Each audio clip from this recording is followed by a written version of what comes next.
pažinimas, mano tautų sunaikinimo, nes jai stinga pažinimo. Ozėja 4 skyrius, 6 eilutė.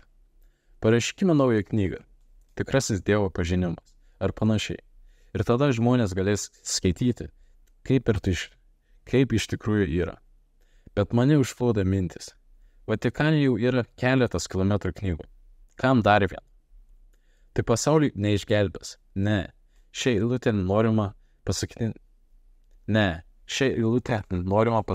tai. Yra jau pakankamai faktų ir aprašymų ir panašiai. Yra jau pakankamai faktų ir aprašymų ir paaiškinimų ir daugiau. Atrodo, tai nevyksta per galvą. Dievą pažįstu ne per protą, bet tik per širdį. Kaip sakė Mažasis princas, matyti galima tik širdimi.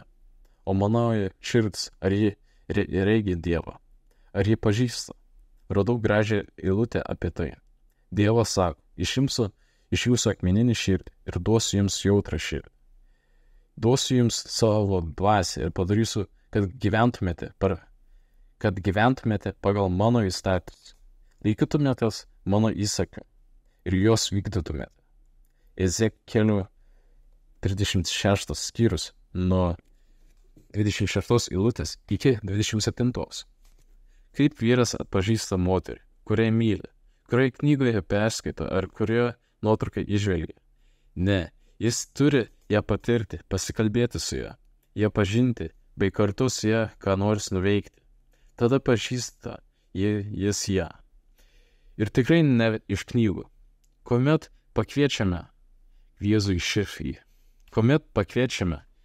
Jėzų į savo širdį, mokomės jį pažinti ir atpažinti Dievą.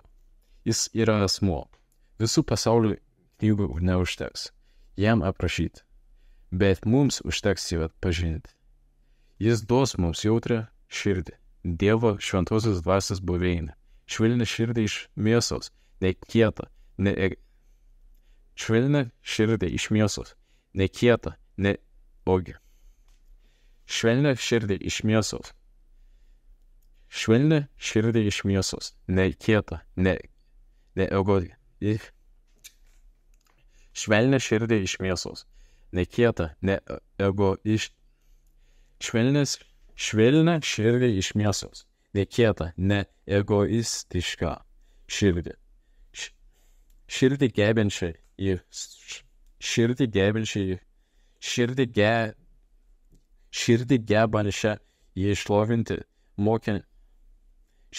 gebančią jį išlovinti, mokančią džiaugtis, atleidžiant. Širdį gebančią jį išlovinti, mokančią džiaugtis, atleidžiant. Širdį gebančią jį išlovinti, mokančią džiaugtis, atleidžiant čia. Širdį gebančią jį išlovinti, mokančią džiaugtis, atleidžiant čia. Širdį gebančią jį išlovinti, mokančią džiaugtis, atleidžiančią. Širdį esančią harmonijoje su Dievu, tikrai turėtume ieškoti jo paties. Įvairios tradicijos ir ritualai geriausiu atveju tėra pagalbos priemonės jam pažinti. Turėtume patikrinti, ar jos nėra kliūtimis tikėjime jo. Netgi turėtume visus išmoktus Biblijos paaiškinimus patikrinti, ar Jėzus tikrai taip norėjo pasakyti. Yra daug ką atrasti, gyvenimas įdomus, bet visų gražiausia leisti laiką kartu su juo. Su mano gyvenimo mylimuoju. Taip vyksta Dievo pažinimas. Dėkoju Jėzau, tu esi kelias, tiesa ir gyvenimas. Tu parodai man Dievą, kad ir jį aš pažinčiau. Dėkoju Jėzau, tu esi kelias, tiesa ir gyvenimas. Tu parodai man Dievą, kad ir jį aš pažinčiau. Taip su tavimi kartu tikėjimas, kuris man iki šiol atrodė gan mįslingas, kaprizingas ir pasenęs, yra paprastas dėkoju. Dėkoju Jėzau, tu esi kelias.